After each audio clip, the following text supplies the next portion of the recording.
Looks from daddy, 49 loves from mommy. In over 60 years of dealing with numbers, we've learned that the numbers that matter the most to you are the ones that matter the most to us. NCBA Bank. Go for it.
Good evening.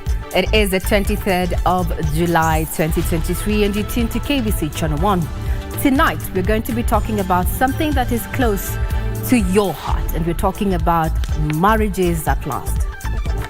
The divorce rate currently, as statistics indicate in the country, divorce rate has risen by a cool 16%. And one of the reasons is cases of violence and fights. Tonight we're going to be addressing fair fights within marriages and how to deal and tackle insecurities and trust issues, especially on long-distance relationships. But before we speak family matters, let's bring you up to speed with those stories that have been making headlines.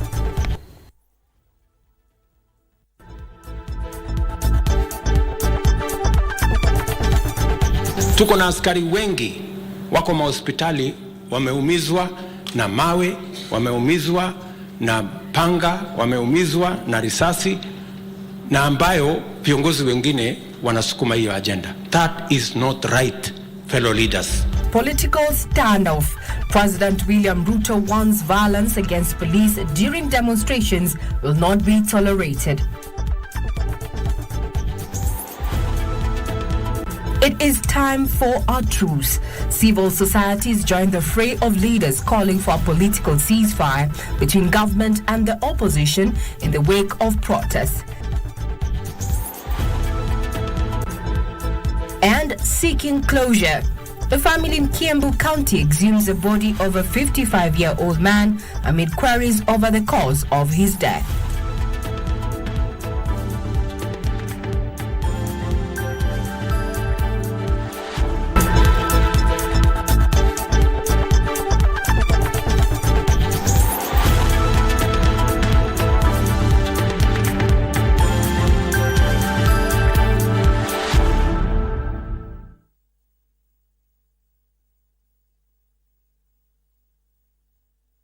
Good evening, I'm Regina Manyara and you're watching Sunday Express, and my colleague in sign language is none other than Lancer Odinga. Now, President William Ruto has said violence against police will not be tolerated. The president warned that those who were sponsoring attacks against the police who were doing their work professionally would be dealt with decisively. The president spoke in Taita Taveta County when he attended a church service. And as Abdiaziz Hashim reports, President Ruto has asked the police to continue protecting the lives and property of the citizenry ahead of next week's Azimio planned demonstrations. It will seem highly unlikely that the government and the opposition will have a meaningful dialogue to resolve some of the issues facing Kenyans if today's events are anything to go by. Wale watu wote viongozi katika taifa letu la Kenya, please, hata na nyinyi, don't sabotage our country. Don't sabotage Kenya. Don't sabotage our economy. Don't sabotage our nation. Speaking at a Thanksgiving church service in Taita Taveta, Kenya Kwanza leaders maintain that they will not engage the opposition and urge their party leader not to blink and instead deliver his administration's plans. Na najua Bishop alisema tumuite Bwana sababu anajua kuna wengine wenye wako na kiburi wanataka wewe kama rais uwaite. Usiwaite, wewe itana juu kwa Bwana. Na Bwana ni Mungu, sio binadamu. The president urged the police to remain firm and steadfast ahead of the planned opposition-led demonstration slated for next week. Tuko na askari wengi wako mahospitali wameumizwa na mawe, wameumizwa na panga, wameumizwa na risasi, na ambayo viongozi wengine wanasukuma hiyo agenda. That is not right, fellow leaders. You cannot, whatever our differences, whatever the complaints we have, we cannot be part of a violent culture.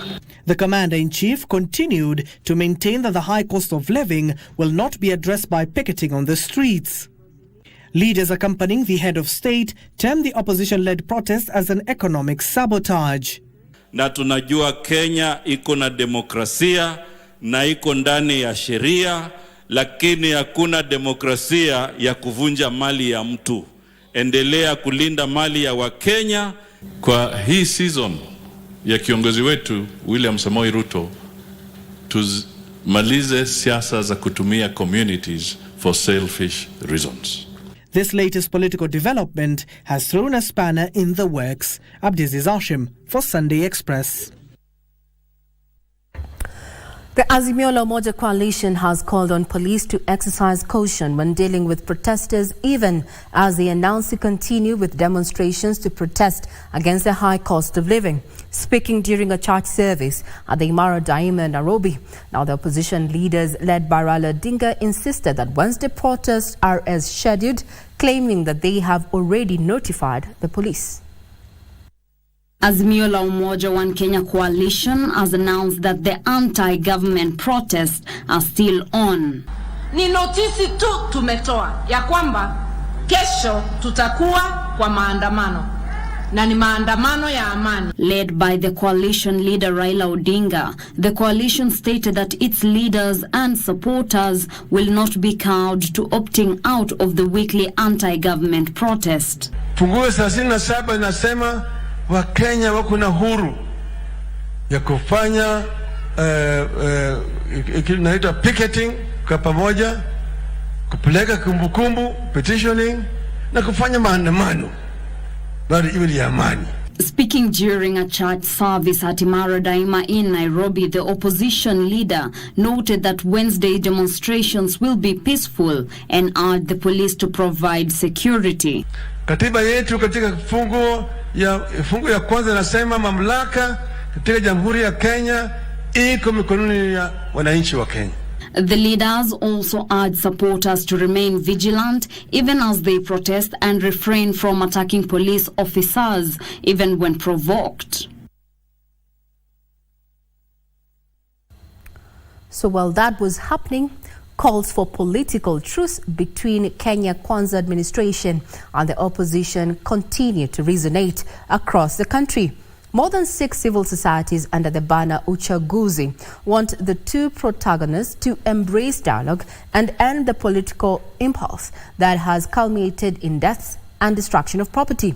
This as the Law Society of Kenya Kisumu chapter condemned the use of excessive force by the police during the opposition-led street protests. Parasaya Frederick reports.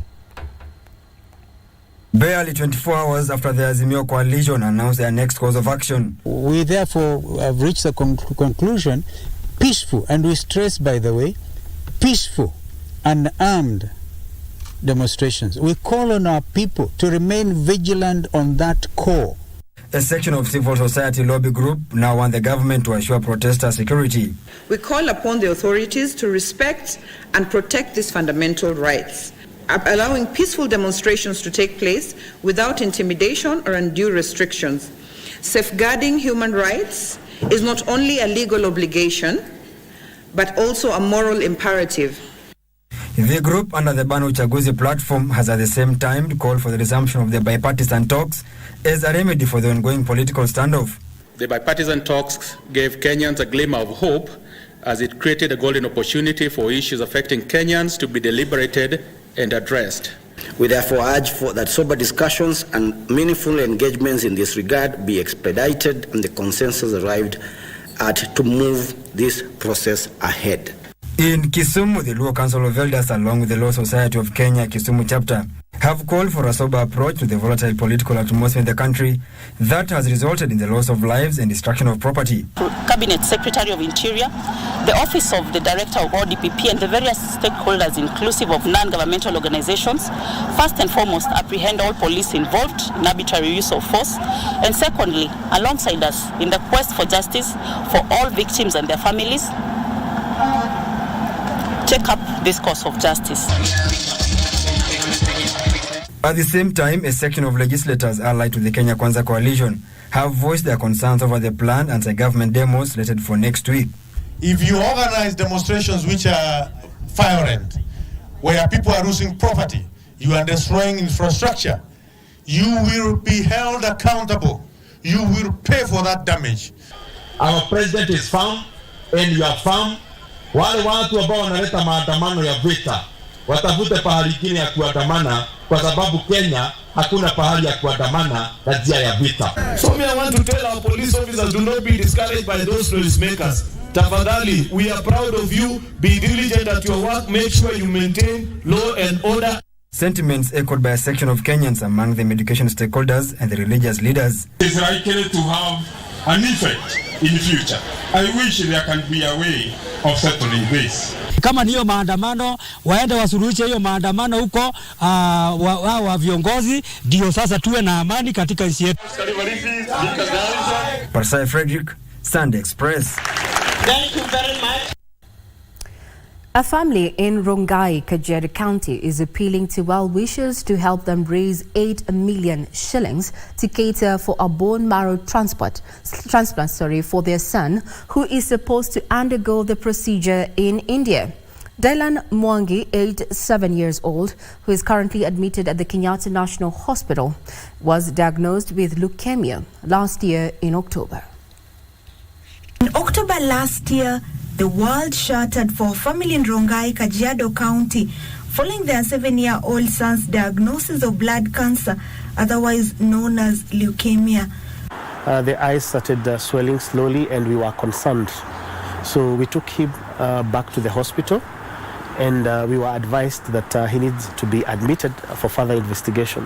Following 28 sessions of chemotherapy for Dylan, which he underwent at Kenyatta National Hospital, the cancer cells resurfaced, prompting the hospital to refer the patient to India for a bone marrow transplant as the only option for his survival.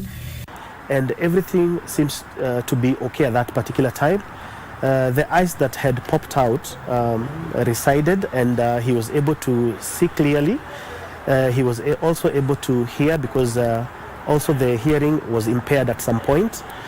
The family says their son's medication has taken a toll on them financially and they're unable to raise 6 million Kenyan shillings required to cater for the bone marrow transplant in India and 2 million for their facilitation. We've actually even thought of disposing a small property we have so that we can channel the same money for his treatment in India. Dylan's family is now appealing for your support. If given chance, I believe Dylan would recover, and also we believe he will be cured. You can send your contribution through the paybill number 625625, account number 2615453.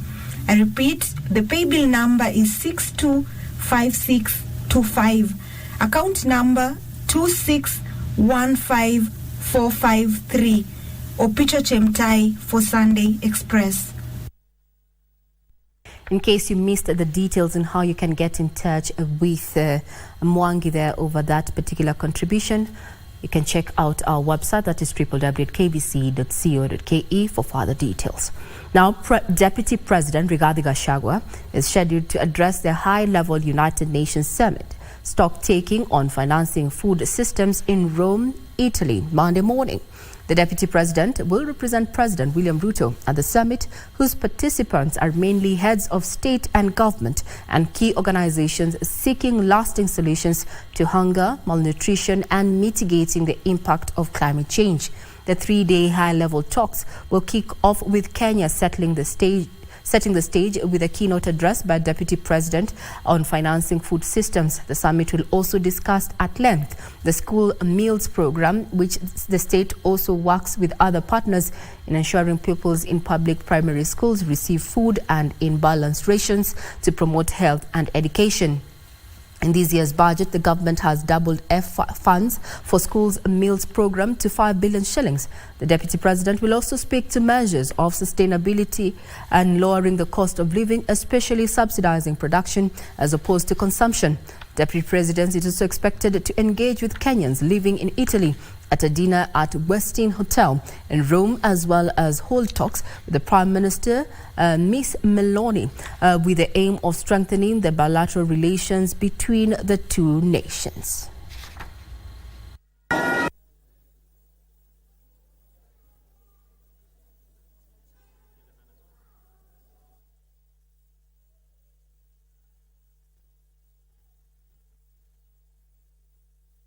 We'll be keeping tabs on those developments in Rome, Italy. For now, we take a quick breather. Sunday Express will be back in not too long.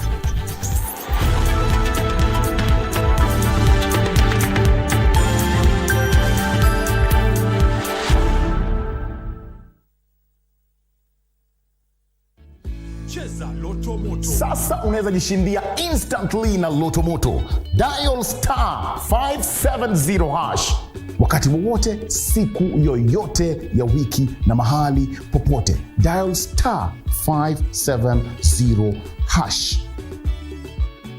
Kisha chagua moja kati ya games za Loto Moto. Weka stakes zako 50 shillings, 300, 500, 2,000 shillings. The bigger your stake, the greater or the bigger your prizes. Cheza mara kadhaa na kumbuka, cheza responsibly. 18 years and above. Cheza Loto Moto. Okay, moshi nikuwe na mesa ikitoka na... Hiyo sio shinda yangu. Swaa mapema! Imeenda! Swahili alisema, mugangae ni ndwele wacha ibite. Tangu gulia hii, kwako maana ndengi. Kwani ni mimi pekee ndio unaona? Misawa. Kuchinyonga. Wapi? Naenda kuchinyonga mguu. Kamcha kabichi, kamcha karoti, kamcha kabichi, kamcha karoti, kamcha kabichi.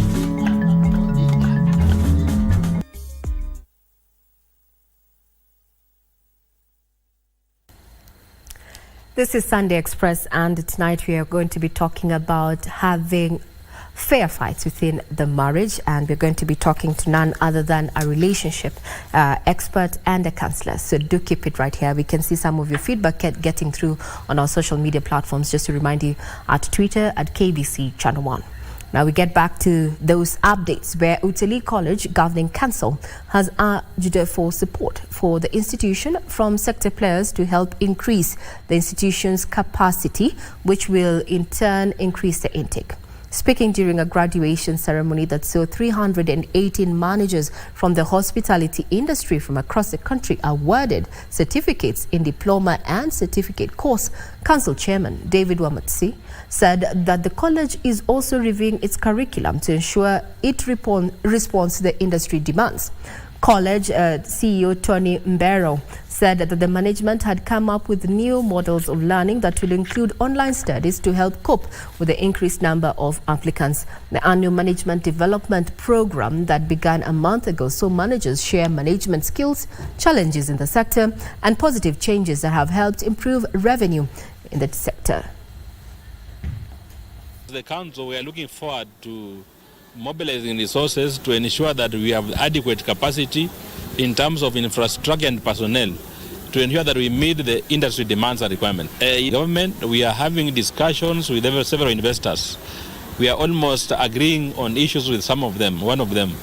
So this is meant to upgrade and modernize and of course expand the Kenya Utalii College infrastructure. Kenya Utalii College embarked on reviewing its curriculum, and out of which we've developed a new curriculum with about 15 new courses in diploma and certificate courses.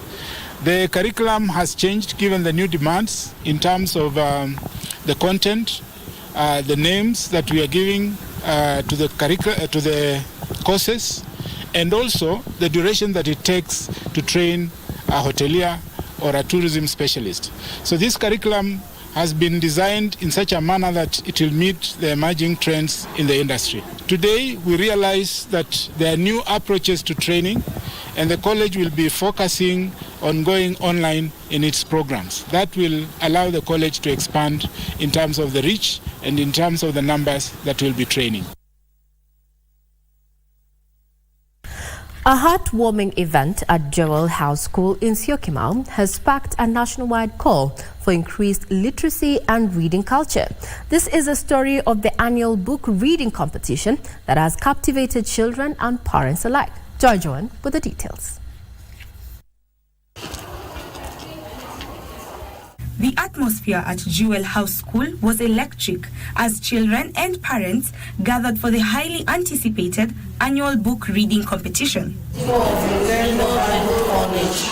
The event has not only showcased the joy of reading, but has also led to a rallying call for schools all over the country to equip themselves with books, especially storybooks, to enhance the reading skills of children from an early age. The government has done quite a lot of work in providing books for the public schools.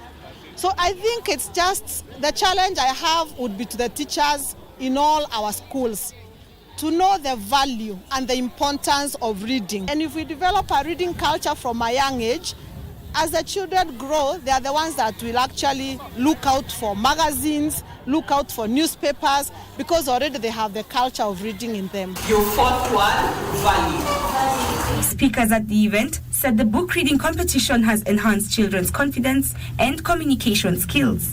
Increase the children's confidence, because on a normal school day, they'll read for their classmates and the teacher, but today they get to read in front of their parents and visitors, which in a way makes them very confident.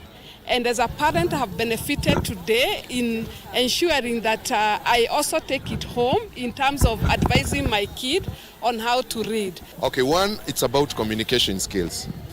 With reading books, they improve their communication skills, whereby they're able to communicate with each other. They're also able to communicate with the outside world, the parents, with English.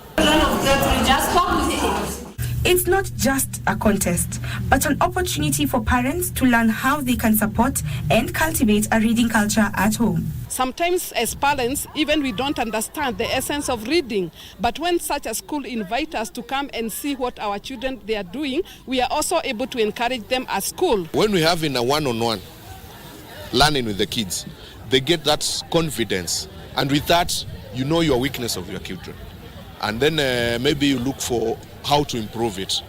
Once the parents do it here, I'm sure they'll be challenged at home by their children to continue. Buy them a book, read to them, listen to them. So that's why we have involved parents the way we have today. Well-wishers have been urged to donate books to schools to enhance their reading culture. John Junge for Sunday Express. Isn't it beautiful there to see young ones enjoying a book? Good question. As when was the last time you read a book?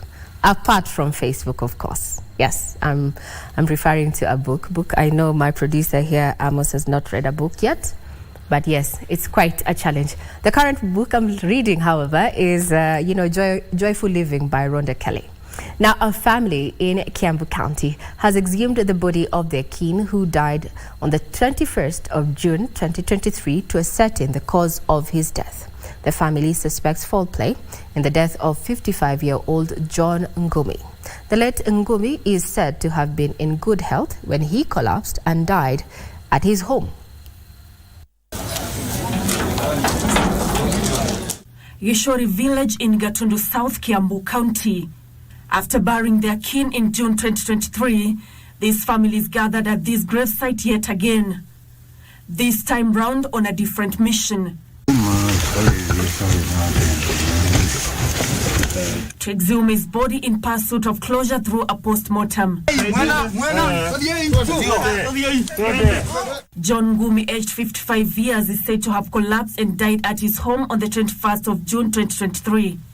His family is, however, suspecting foul play in his death and hence sought a court order that granted them permission to conduct the exercise. At the same time, nikapata tubo yake imefula hivi na hakuwa na tubo hata kidogo. Alikuwa mtu fat kwa tubo.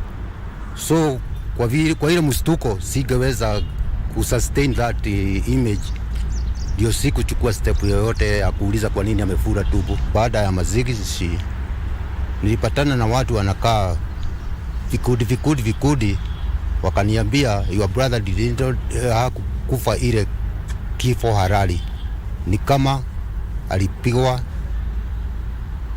hapo kwa boma yake. At the time of his demise, John Ngumi is said to have been healthy with no known medical condition. Our brother did not have a condition. Never has he had. He has never been admitted in hospital.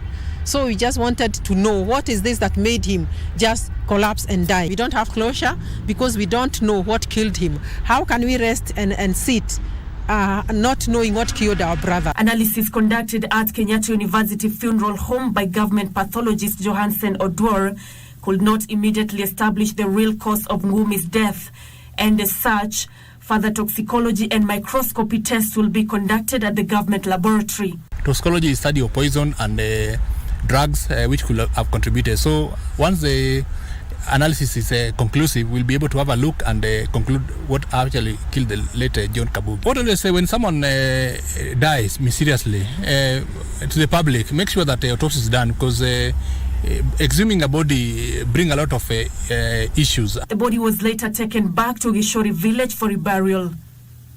Nansokware, Sunday Express. To the counties, where a 30-year-old man in Suswa, Narok County, has died under mysterious circumstances after being arrested by KWS officers. The death of the father of one sparked angry protests from residents who have now issued a 24-hour ultimatum for the police to arrest the KWS officers who they claim tortured the deceased before his death. And in Kitui County, the area governor has warned leaders from Mwingi Central constituency against politicizing recent transfers of medical staff in the region. This and more in our county news roundup. At the Duka Moja police post, residents protest and demand immediate investigations into the killing of a young man in the area. Narok East leaders and residents claim the KWS Rangers who on patrol at the Suswa Escarpment Conservancy first tortured the victim and inflicted him with serious injuries before rushing him to Narok Referral Hospital, where he died upon arrival. Na mimi naomba serikali hawa KWS sasa, kwa sababu inaonekana wataua watu wengi wetu, wakiwa wakiripoti kwa station kwanza kabla waende kufanya hiyo kazi yao wanafanya. Ilikutwa tu huko na akakuta kijana kwa mshari, na hawa ndio liwa na hawa ndio lipeleka mshari. In Kitui County, the area governor, Dr. Julius Malombe, has warned against politicizing recent medical transfers of over 200 medical staff across the county, insisting they were done procedurally for seamless public service delivery in line with this development agenda. Na service delivery tuliona ni lazima tuifanye ile inaitwa kwa kizungu reengineering. Na uwezi reengineer when you don't make some changes and also introduce some reforms. Elsewhere, in Kilifi County, the National Assembly Public Petitions Committee has visited Kilifi North constituency to hear pleas of over 30,000 residents who have been living as squatters for more than 40 years. Lakini shida zote za mashamba katika coast region, tuone kama tunaweza kuweka sheria katika bunge, tukimaliza hii shida ya Mnarani, tumalize shida pia ya coast yote, mambo ya mashamba kupitia sheria ambayo bunge itapitisha. Hayo ndio ningesema. In Nairobi County, the National Industrial Training Authority, NITA officer Irene Muraguri, has called upon the youth to embrace hands-on training. Muraguri was speaking during the center's first graduation ceremony. Look for those small opportunities that will help you start up something. In Kiambu County, teachers have voiced concerns over delays by Manyara Health Insurer to okay expenditure. They say the insurer has been demanding 24-hour clearance before a teacher can access medical services, a situation that has forced them to go back to their pockets to access treatment. Why is it that I have to go to a hospital under a cover of Minet and I have to be subjected to 24 hours and it's an emergency? Elsewhere, plans are advanced at the Meru Hospital in Meru County to build a resource center which will have well-equipped wards to cater for critically ill patients. This center, according to the administrator, will have a unit where cancer patients can be able to access chemotherapy and radiotherapy. Inpatient wards na pia mahali ya kupea watu cancer treatment, chemotherapy na radiotherapy. In Manyara County, stakeholders have been called upon to empower young minds, transform them into climate action champions, and well-informed global citizens. It's up to us to not only to talk about the mitigation, but also the adaptations. It's here with us to stay, and we must do something about it. And finally, in Kisumu County, the Agricultural Society of Kenya, ASK Regional Show, opens its doors on Wednesday, 26th of July, after a 3-year break due to the COVID-19 pandemic. People to come from Nairobi, Mombasa, Uganda, Tanzania to participate in the SKE Kisumu Regional Show. Residents of Isiolo County have embarked on a production of fodder in anticipation of another dry season. The initiative has seen farmers get support of seeds, farm inputs and a hay storage facility courtesy of the Building Drought Resilience in Isiolo County DRIC project. The program is aimed at building resilience within the community and ensure there's enough food to sustain their livestock in case of drought. Apsu Village, Isiolo County, men and women are tending to grass species known as Boma Rhodes that is greatly flourishing. Through the Building Drought Resilience in Isiolo County project, funded by European Union, stakeholders have helped residents turn their attention to fodder production with an aim of producing sufficient feed for their livestock. The group that has 25 members has managed to plant and harvest tons of grass that is stored in a hay storage facility built by DRIC. So far, the group has managed to produce bales of hay 7 times more than the last 3 years for domestic and commercial use. Ukiangalia sasa hii store iko na nyasi mingi. Saa hii iko na bales zaidi ya 1200 ambaye tumeweka na ina kitu ya season moja. Na pia kuna ingine zinaendelea kuvunwa tu bado. The group chairperson Hassan Ali Jare note that they have had to educate the pastoral community on the importance of fodder production, adding that the venture has a lot of benefits as compared to other crops since its production cost is low. Mambo ya fodder iko na manufaa mengi. Kwa sababu mambo ya drought ni kitu ambaye inajirudia inakuja leo, ni kitu inakuja. Climate change imebadilisha vile tulikuwa tunaishi.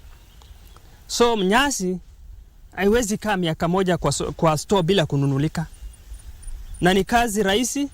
Kazi yako ni kupatia tu maji na kujaribu kuuproot zile kwekwe ambaye ziko naye. Hakuna mambo ya madawa.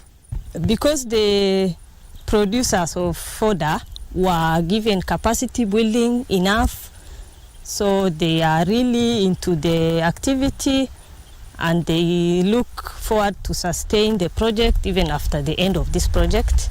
Stakeholders noted that through their fodder production venture, they have managed to change perceptions of the pastoral community, empower women in the society, while building their capacity and resilience. Hii mambo ya nyasi kupanda kwa jamii ilikuwa ni kama myth ama watu wanachukulia ni vitu zingine ambaye hazieleweki. After all, baada ya kuendelea na kuona kuharvest na wakati tuliweza kuuza, so pia walikuja kuona pia nyasi ni income generation activity, ni crops kama ile nyingine ya kawaida kwa sababu inasaidia mifugo. Sisi kama wanawake tumepata manufaa mingi. Hakuna mambo ya kwenda nje kutafuta nyasi, tunapanda yetu, tunavuna, tunajiwekea, tunauza, tunanunua naye chakula nyumbani. They note that the venture is beneficial to the pastoral community as it will ensure sustained livelihoods. For Sunday Express, I am Teresa Mutai.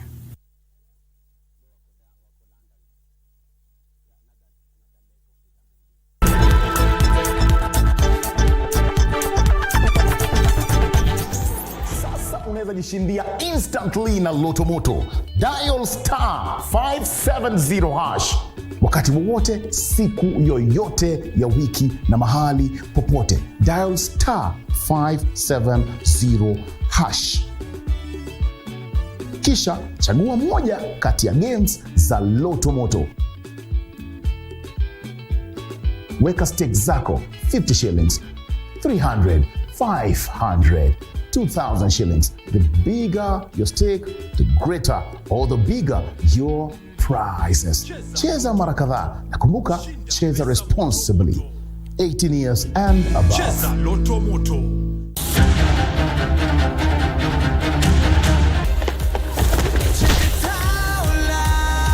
나도 사실 어디 있는지 잘 몰라. 우리 서영사.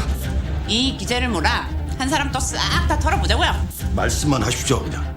환경미화 대청소하듯이 그냥 탈탈 털겠습니다. 또 기분 나온 거야 저기.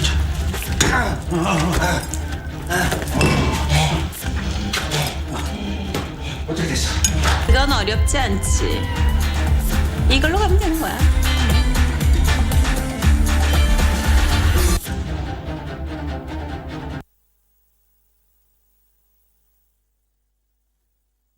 So we will be getting a quick update on what has been happening in the sporting arena by none other than Bernard Okumu, who is also going to bring us up to speed with Kenya's campaign for the FIFA World Cup.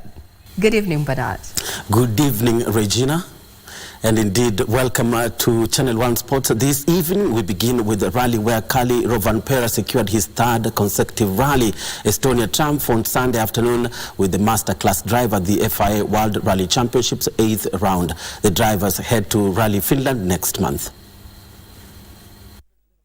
I'm used to, so but yeah, Oliver. Kale Rovanpera is the champion of Rally Estonia 2023. 2 years ago, Rovanpera became the WRC's youngest rally winner on the country's ultra-fast special stages. He leaves Estonia 55 points clear at the top of the championship standing. After today's dominant success moved him another step closer to claiming back-to-back world titles. The 22-year-old Finn finished the 4-day gravel road fixture 52.7 seconds ahead of Hyundai's i20 Theory Novel, who initially led the Friday's opening loop.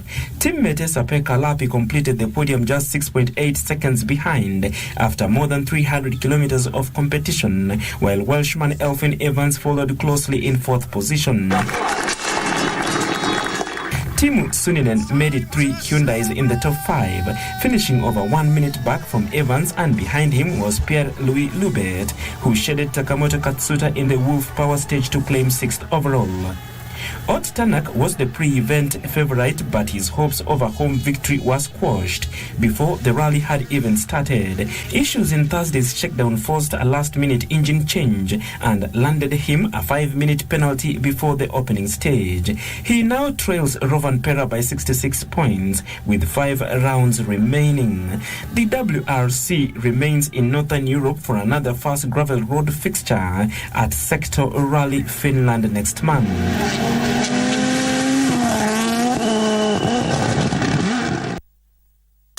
And Jeff Kivi and Macharia Nyawira among 6 junior golfers who will be traveling to Europe to compete in the inaugural German Championship in October. The 6 competed in the 4-day Junior Kabete Challenge Cup, which ended today at Kabete Vet Lab. Junior golfers Jeff Kivi and Macharia Nyawira will head to Germany to compete in the inaugural German Championships that will be held in October this year. The NCBA US Kids Tournament, you get priority status ranking and you qualify for these tournaments. And there's the bigger one that was in South Africa called the Big Five that that Jeff didn't qualify in January. So he went in again for the Motega Championship, and in Motega he finished 3rd, and then we got the invite. Because of that position, his priority status went high, and he was invited among other kids, and they'll be in Germany end of September for a 2-day tournament. The German Championship offers young golfers an opportunity to compete in the multi-day championships and qualify for the US Kids Golf Major Championships, including regional, international, and World Team Championship. I expect to qualify to the World Championship for juniors and probably win there, yeah. The 6 competed in the KBC Junior Challenge Cup, which saw Kihara Michael emerging the overall winner, ahead of Mwangi Nathan and Belinda Wanjiru, who settled for the 2nd and 3rd positions respectively. It is an opportunity for our golfers to measure themselves and their ability against that of juniors all across the world. The very best juniors will actually get global ranking points. They'll be able to see what position they stand vis-a-vis other golfers in the world. In the under-12 boys category, Ngira Justin, Shah Amar and Jeff Kibi were the best 3, while Macharia Nyawira, Mwangare Lyle and Ochola April did the same in the girls category. For Sunday Express, I am Faith Akinyi. And to more local sports news, where Donholm Seniors Football Club are the champions of the Rachel K Foundation Football Tournament held today at Galleria in Nairobi. Donholm defeated Komarok 5-3 on post-match penalties after a barren draw. The tournament was held to raise awareness and contribute towards the treatment of cerebral palsy. Donholm Seniors Football Club won the 2023 Rachel K Foundation Football Tournament at Galleria after defeating Komarok FC 5-3 on post-match penalties after the two sides failed to score in full time. In the other results of the day's matches, Donholm Seniors defeated Rooftop 1-0.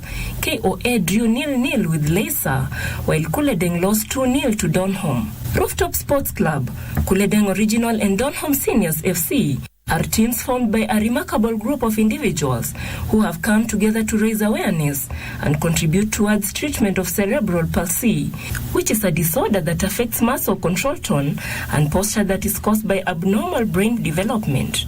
At Rachel K Foundation, we support kids with cerebral palsy and also kids with epilepsy. So we have about 121 kids that we support in Kenya. And our mission is to make sure that we also educate the Kenyans about special needs. We need volunteers, we need the Kenyan people, the Kenyan community, the government to come in and see what we're doing and see how they can support us.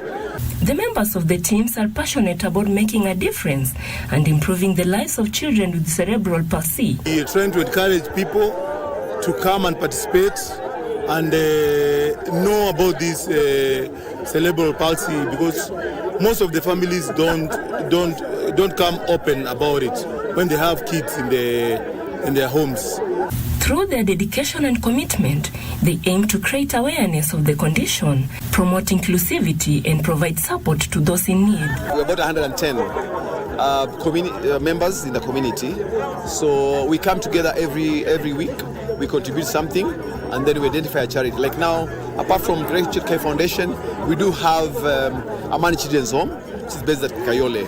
Joy Blessing, Sunday Express. That's more like it on tonight's edition of Sports on the Sunday Express. I'm Bernard Okumo. Thank you for watching.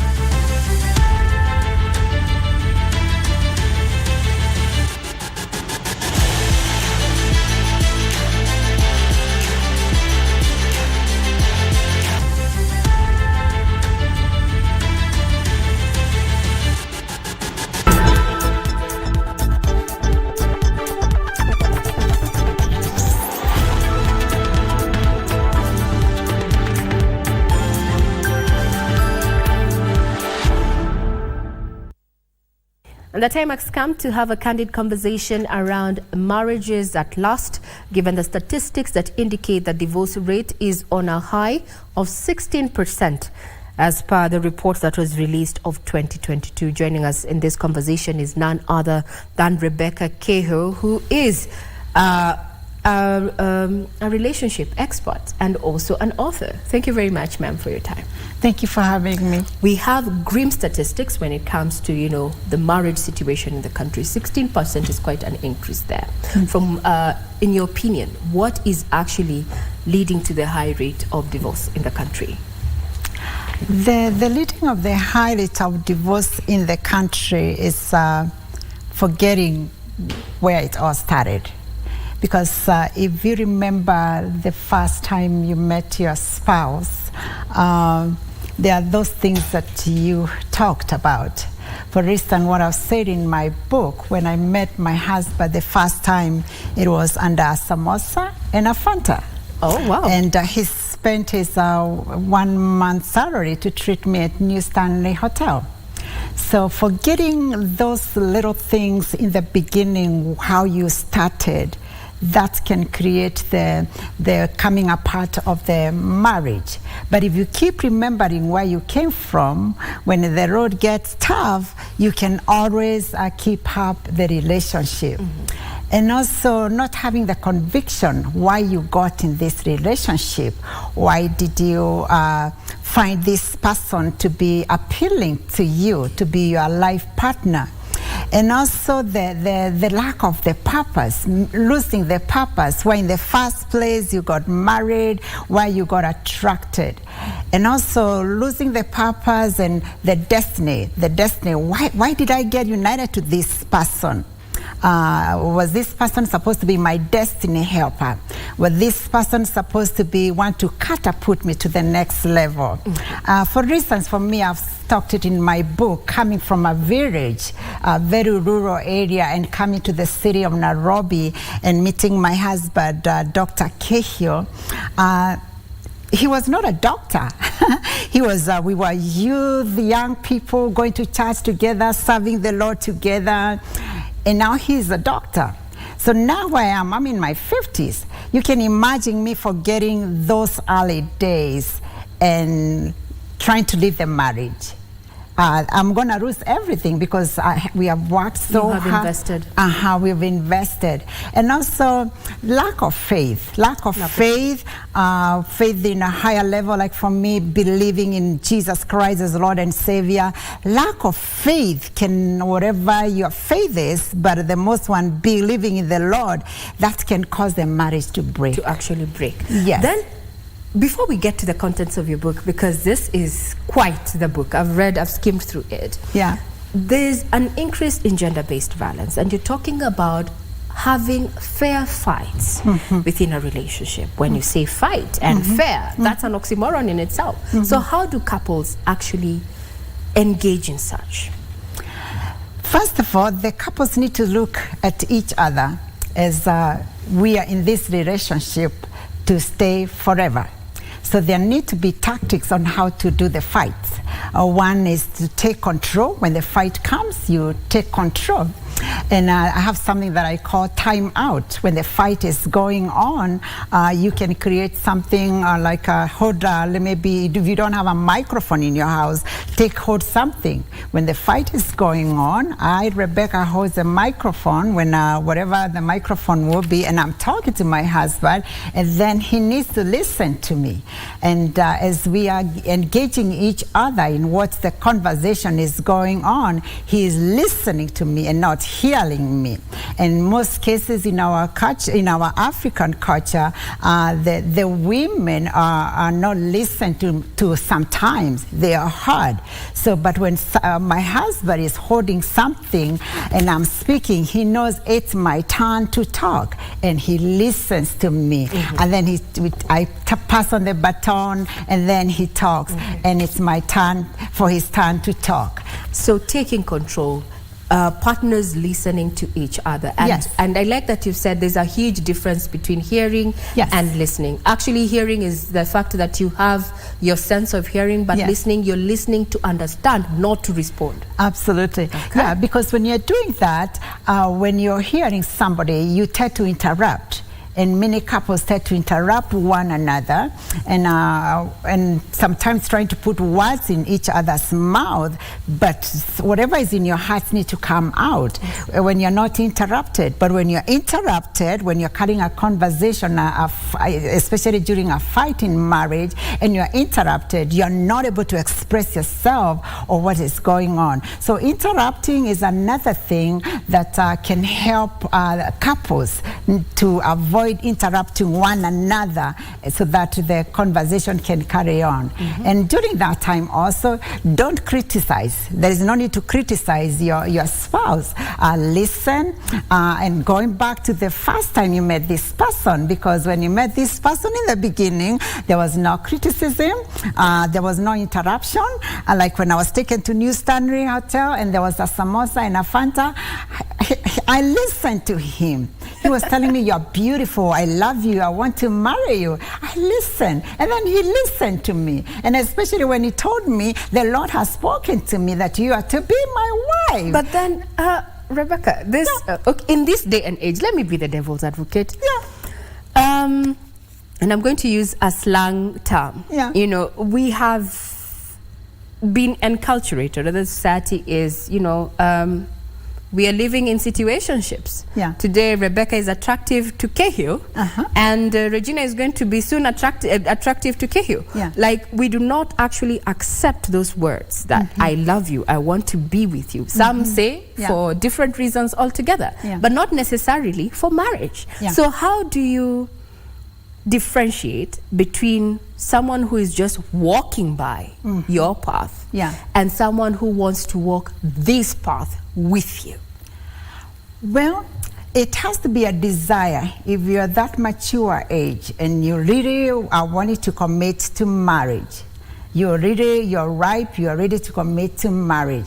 When that person comes in your presence, you will know this is the person who I'm supposed to spend the rest of my life with. As long as you are ready and you've been praying and you've been believing God, whatever the means of your faith, whatever you do to acquire what you need. For me, it was prayer. That is this the person that God want me to spend the rest of my life with? So I believe being ready and not wanting a girlfriend or a boyfriend. One of the things I learned during those early days, we were in the same church. We worshiped together, but there was not the kind of love. We were not in a relationship to get married. But when the time was come, Patrick was able to approach me and say, now it's changing from agape love to the romance love. And I would like to I would like to propose to you, for you to marry me. And I was ready. I was 24 years old and I was ready to get married. So my mind and my spirit and my emotions were ready to have a life partner because I was ready. And I thank God that was in the 90s, and you've mentioned here in your book, and I want to draw attention to what we're currently experiencing is that there's an upsurge on online dating. Your book says that you communicated with your fiancé for 3 years? 3 years. Through letters? So you had a long distance relationship? Yes, ma'am. And the only form of communication was through letters? Yes. Thank God we have internet, right? Yes. But what kept you going? Because when you talk about online dating, especially long distance relationships, there's the issue of insecurities. Yes. How did you handle that? And how can we learn from you to handle that? Yes. So when Patrick left the country, like I've said in my book, to go for further studies in the United States of America, I was committed. When he took me to New Stanley Hotel and asked me, can you marry me? And he used his 1 month salary to buy me a soda and a samosa.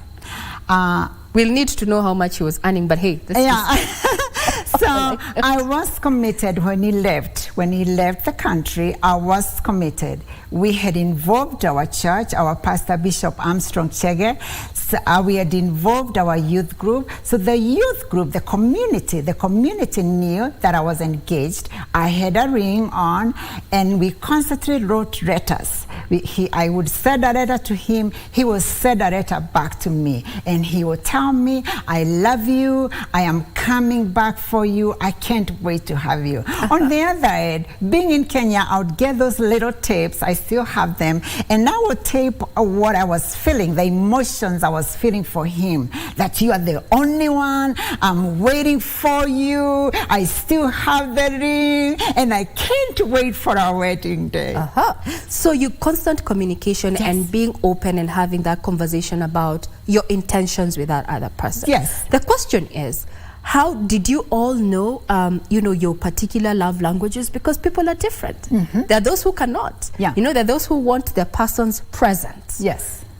How do they deal with? How do they marry with that? So I'm glad you brought up the issue of the 5 love languages. My husband is actually more expert on that. But when he was gone and we could not have that closeness or that dating, it was long distance, the letters, the wedding. One of the other things to hear one another was phone calls.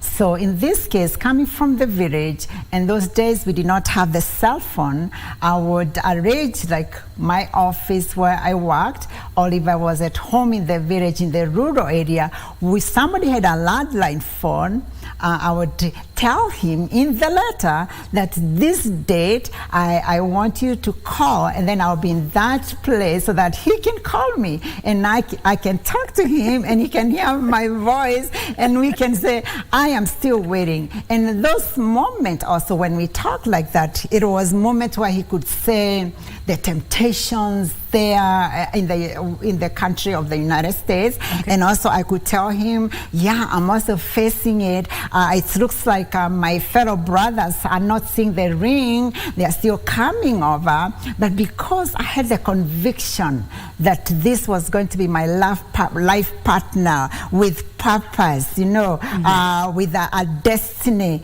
I would tell him the temptation that are also coming around me. So with the social media and online dating, it's very tricky. Because one, probably you don't know this person very well. You've never held their hands. You don't even know how they smell. You just talk online. So it's very, very tricky. So when somebody is doing that, you need to be very careful and know that deep down in your heart that this is somebody you're trying to create a relationship.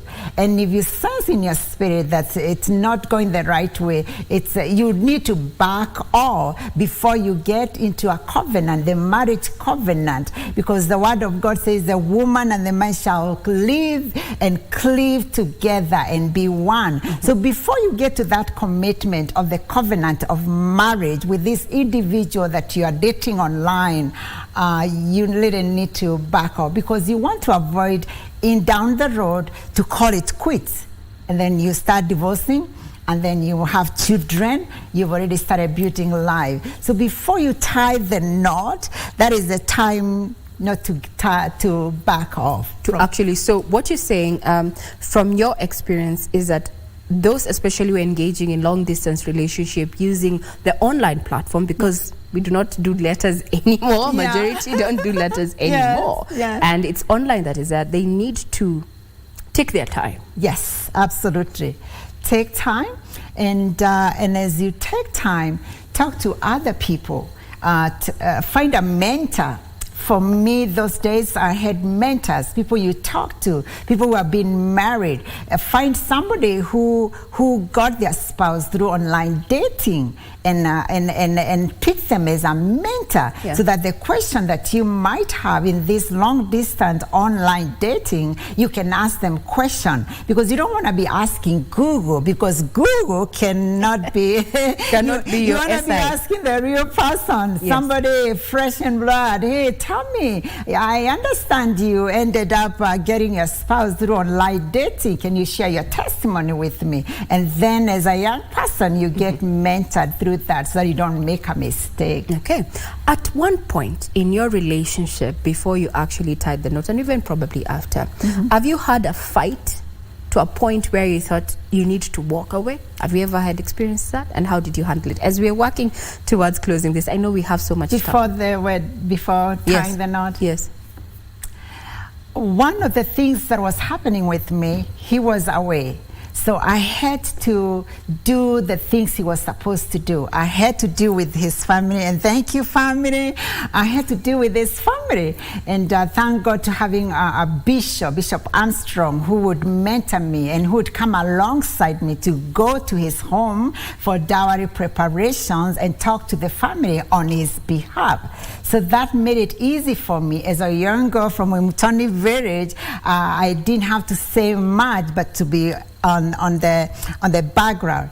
But when now we tied the knot, that's when and left the country and went to a faraway land, America, and snow was here, newlywed. I thought I had gone for honeymoon, and I realized that was not the case. I wanted to take the next plane back home. I've said that in my book.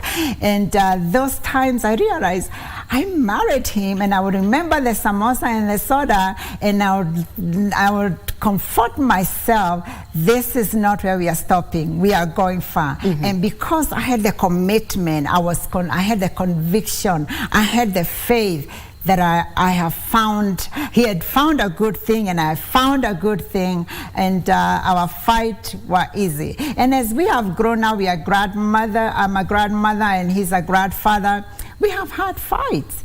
We have had fights, you know, but our faith in God has kept us. And one of the major things that has really kept us is forgiving. Forgiveness. Forgiving one another. There is no problem with forgiving. How do you forget? As we come to a close. I know. The way you forget, you forgive and you forget, it's not to repeat it. Not to repeat it. When you come into a fight, don't repeat it.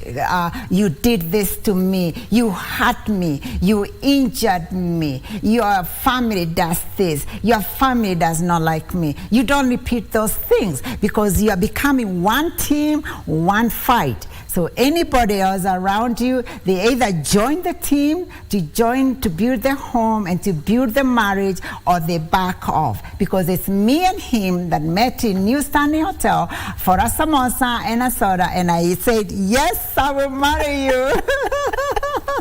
I doubt I would go for a date and have a samosa and soda in 2023. But hey, if you want to have a copy of the book, well, that is a book written by Rebecca Gitau Kehio. Yes. And in studio here, we have her daughter and the Said Patrick, who spent his whole salary on that samosa and soda. And as we come to a close, kindly, my producer, allow me to have the two just come. Yes, so that Patrick is not here. So we can have the daughter as a testament of this union. And as take home is that we need, those who are in a relationship needs to learn how to forgive and forget. And if you're doing it online, then you need to take your time to learn that person, because you're not just doing it for show. So as we come to a close, we'd want to introduce Rebecca's daughter, that is Joy. Yes. She's 14 years old, and she accompanied the mother here on studio for Sunday Express as we talk about how to fight those fair fights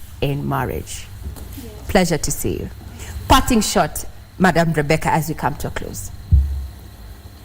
Parting shot? Yes, to couples that are watching you today. You don't need to pack your bags to go anywhere. If you're married, you've spent several years. One time I had packed my bags, wanting to leave my home, and I had put the suitcase at the door. And I was like, where am I going? Where am I going? So my friend, my fellow Kenyans, where are you going? Why are you leaving marriage? Why would you leave joy with daddy or mommy? Where are you going? Why would you pack your bags? Go back to the first time you met that man, that woman, those early days, the first love. Go back to the first love and see what you can do and fight fair, because you are meant for that mate that God gave you. Well, you've heard it from Rebecca Kehio, and I'm not going to water it down. Go back to that first time that you met your love. I'm Regina Manyara. You've been watching Sunday Express on KBC Channel 1. Have a pleasant viewing ahead and a great start to the week.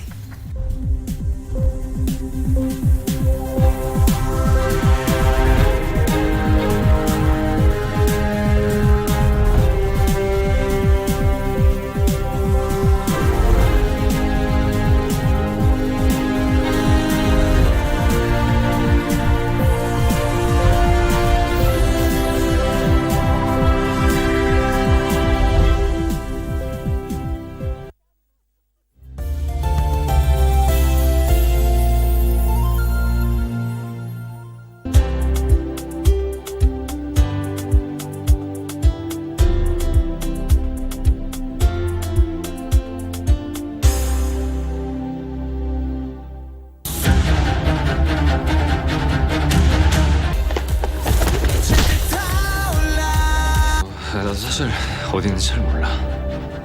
우리 서영사. 이 기재를 몰아 한 사람 또 싹 다 털어보자고요. 말씀만 하십시오 그냥. 환경미화 대청소하듯이 그냥 탈탈 털겠습니다. 왜 또 기분 나오는 거야 저기 참.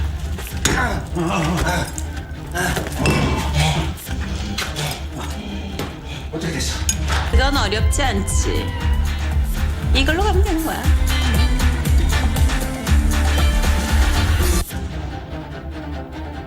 Every Monday evening, we take you back where the action happened live. We'll let you know what you missed, even if you were present. And our goal is to continue supporting our own. From the latest celebrity buzz, fashion, music, and all manner of youth talents, the Grapevine cameras rove all week to bring you the latest in the enormous entertainment scene. Watch Grapevine every Monday at 10 p.m. and the rerun on Tuesday at 2 p.m. only on KBC Channel 1, baby. Engage us on Facebook and Twitter, #Grapevine on KBC. Let us know what is happening in your area code, because you know what they say, if you did not see it on Grapevine, then it most probably never happened. Bah! Ain't nobody gotta tell you what you gotta do. Kwa hivyo huyu jambazi sugu kabisa huyu Dina pamoja na binti yake saizi amekuwa anti mara moja hii. Hawa wanawake waliokuzunguka sidhani kama wanafahamu umuhimu wako. Kaa mbali haswa na Dingo. Unisikia? Sitaki issue ya Jackie tena. Kama una issue na yeye, go handle it on your own.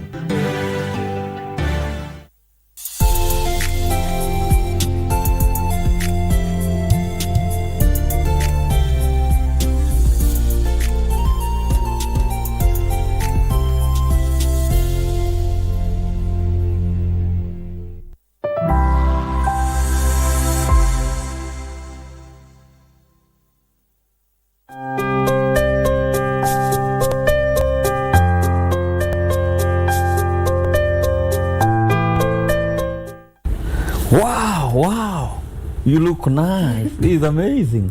I'm happy the surgery is done. Perfectly done. Wow, mrembo alikuwa na kilo is all over. Almost 3 kgs, but now she looks good. That is nice. Thank you for, want to appreciate Dr. Ellis and the team for this amazing work. Sisi tumekuwa hapa nje tukiongoja.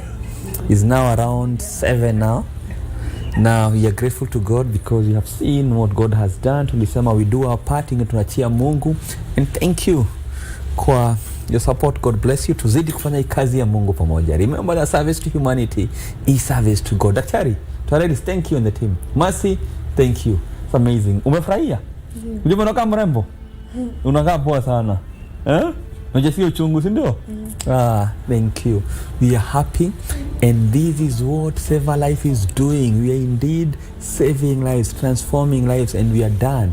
Naomba tutoke wamalizie, but I'm happy. Let's continue.